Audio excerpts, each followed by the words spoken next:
안녕하세요. 최종원입니다. 메디톡사 대웅제약의 소송전은 승자 없이 끝나게 됐습니다. 시작 전에 하단에 있는 구독과 다운 버튼 눌러주시고 실질적으로 이득을 챙겨가는 게 누군지, 메디톡사 대웅제약은 어떨지 같이 한번 보도록 합시다. 그럼 시작합니다. 뉴스는 다들 보셔서 아실 겁니다. 어떤 식으로 나왔느냐? 요거죠. 미국 ITC 무역 담당, 국제 무역 담당 쪽에서 대웅제약에 대해 처벌을 내립니다. 어떤 처벌을 내리느냐? 나부타 10년간 미국 수입 금지 권고 조치를 내렸습니다. 이 권고 조치가 이제 미국 상무부 쪽으로 넘어가게 되면은 상무부 쪽에서 발표를 하고서 이제 실질적으로 규제에 들어간다라는 것이죠. 미국 상무부에서 통과를 시킨다라고 하면은 대웅제약의 나부타가 이제 미국으로 판매되질 않습니다. 10년 동안요. 뭐 물론 여기에 대해서 대웅제약도 이제 억울하기 때문에 여기에 대해서는 오판이라고 항소할 것이라고 하고 진행하고 있습니다. 아직까지는 권고 조치가 권고에서 끝났다라는 거, 실질적으로 수입 금지 조치가 내려지지는 않았는데 이 절차 기간 지나고 나서 ITC 쪽에서 안 돼 돌아가, 너넨 진짜로 금지야라고 한다면은 마침표 찍어버리게 되면은 대웅제약은 살짝 낙동강 오리알이 된다라는 것이죠. 뭐 이런 말씀 드려도 될지 모르겠는데 어차피 미국 시장은 대형제약의 나부타가 1위가 아니었거든요. 애초에 미국은 엘러간이라고 하는 엘러간이라고 하는 이 회사에서 1위를 차지하고 있었습니다. 얘가 어차피 1위였기 때문에 미국 시장에서의 점유율 변화는 없어요.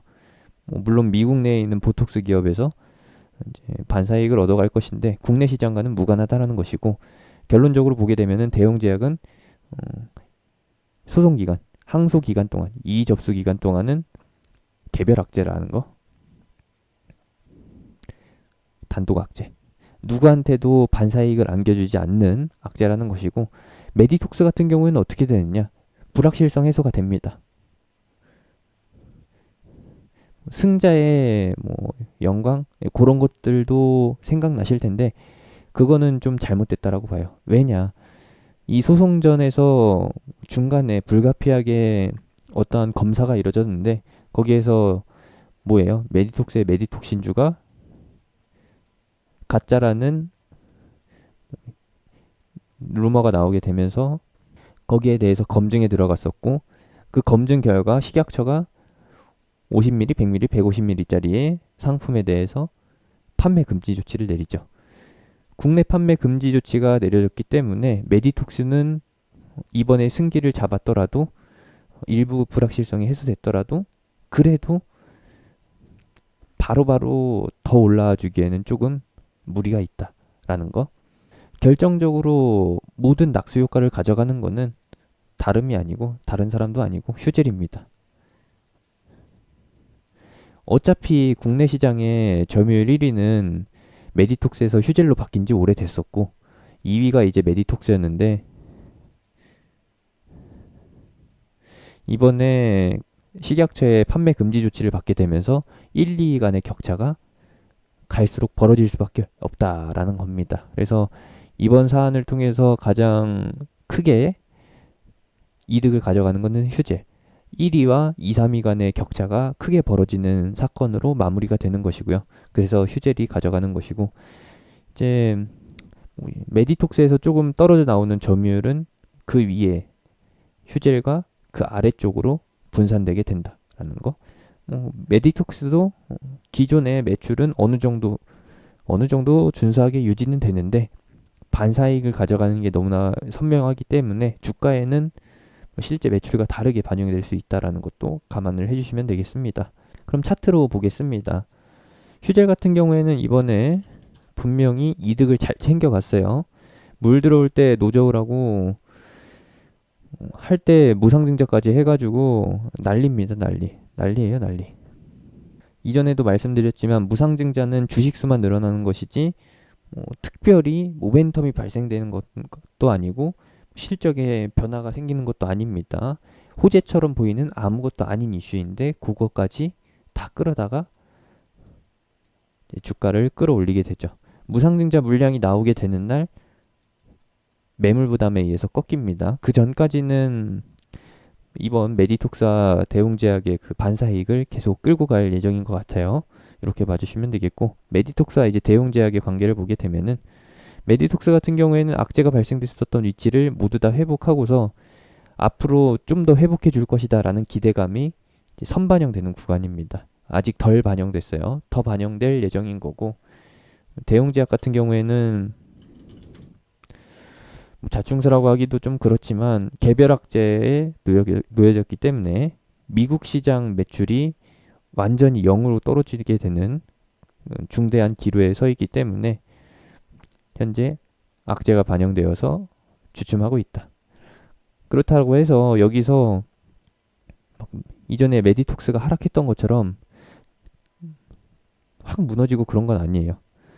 단순하게 이해를 도와드리기 위해서 위치적으로 설명해 드리자라고 하면은 여기가 이제 대웅제약의 앞으로의 차트 흐름이다라고 보시면 되겠습니다. 여기서부터 여기까지만 보시면 돼요. 오늘 현재 이만큼 반영이 된 거고요. 추가적으로 이의 접수 기간 동안은 이의 제기 기간 동안은 약간의 변동성, 추가 하락이라고 할게요. 추가 하락이 나타나다가 그 이후에 천천히 악재가 반영되었다는 이유로, 충분히 반영되었다는 이유로 해가지고 반등이 나타나게 될 겁니다. 항소 결과가 좋다라고 하면은, 번복이 돼서 미국 수출 제한이 풀린다라고 하면은, 없던 일로 돌아간다라고 하면은 반등이 조금 더 강하게 나와주는 것이고요. 예정대로 그냥 10년간 금지 조치 또는 뭐 5년간, 8년간 금지 조치로 이제 마무리가 된다라고 하면은 악재가 이제 불확실성 해소로 인해서 사라졌다라고 하긴 좀 그렇고, 악재 이슈가 이제 끝났으니까, 이슈 나올 거 다 나왔으니까 더 이상 나올 악재가 없으니까 이제는 반등한다.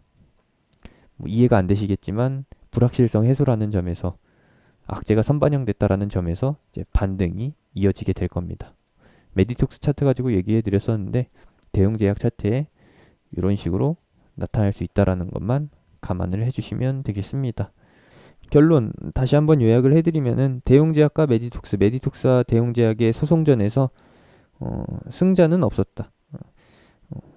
서류상으로는 쓰기로는 이제 메디톡스가 이겼다라고 쓰는데 실상 따지고 보게 되면은 둘 다 진 거죠.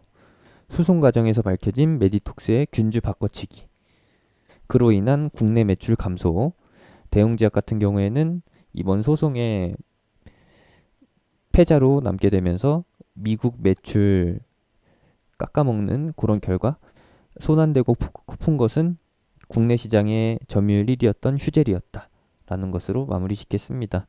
제가 운영하는 카톡방은 하단에 있는 링크, 댓글에 있는 링크, 영상 끝나고 나오는 아이콘 타고서 들어오실 수 있습니다.